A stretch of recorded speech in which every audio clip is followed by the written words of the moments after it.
Déplacement œcuménique du pape sur les terres de Calvin. Le pape François à son arrivée à Genève, le 21 juin 2018.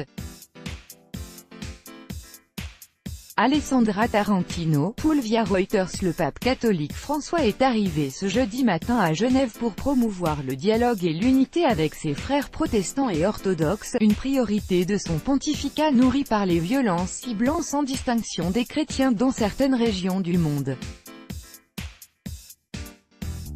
Le chef des 1,3 milliard de catholiques, le plus célèbre porte-voix des chrétiens, a accepté une invitation du Conseil œcuménique des Églises, COE, qui fête ses 70 ans et représente avec 350 églises membres quelques 500 millions de protestants et d'orthodoxes.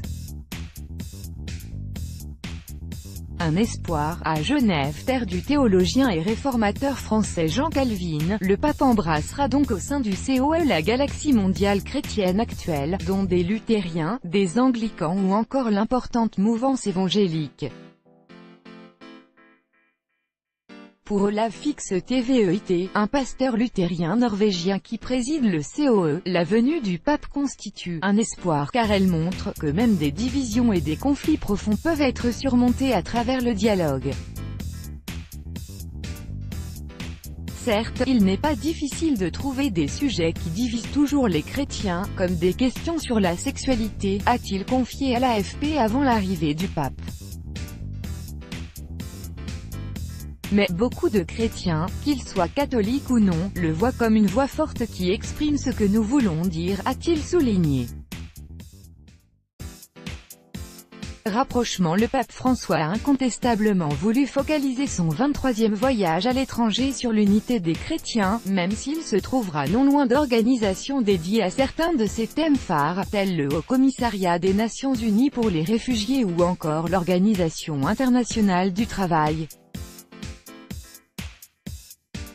Le rapprochement entre chrétiens est inscrit dans les préoccupations de l'Église catholique depuis seulement une soixantaine d'années et son fameux Concile Vatican II, 1962 à 1965, qui avait appelé au respect mutuel entre religions et renoncé à proclamer l'Église catholique comme seule détentrice de la façon de vivre le christianisme. Une goutte d'eau dans une histoire bimillénaire marquée par des schismes, de sanglantes guerres de religion en Europe et des haines tenaces, avec AFP.